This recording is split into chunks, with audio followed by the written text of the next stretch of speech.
Scientist Jeffrey here. We got a homemade electrical capacitor.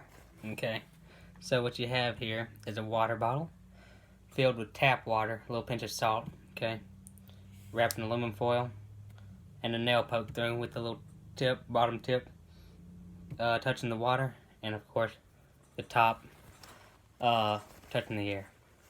So to conduct static electricity, we're going to use a PVC pipe and a paper towel.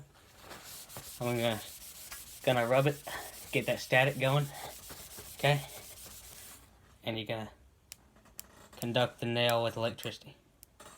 Now I'm gonna do this a few times, okay? And what should happen is the electricity going from the nail should get in the water, and the water should store that nail, okay? And it's gonna the bottle is gonna insulate it, okay? You hear that? I don't know if you can hear that, but it's staticky.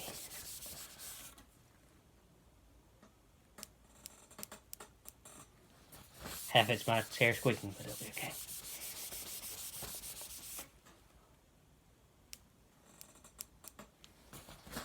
The more times you pass by the nail, the stronger the shock you're gonna get later. So it just depends on how strong you want it. I want it pretty strong, so.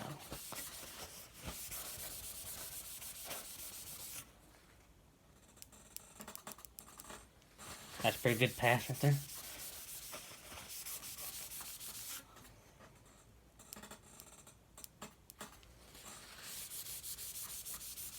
This will probably be the last one. Oh, we didn't get a good pass, so last one. Oh yeah, here we go. So now I'm gonna grab the foil. I'm gonna touch the nail. It should shock me. Whoa! Goes right through your hand, man. Right through your hand. Kind of went up my shoulder too. But now, see, it's not gonna work anymore. You gotta do it again. But there you have it. Homemade electrical capacitor. I think it's pretty cool. And, like, it costs nothing, so I think it's pretty good.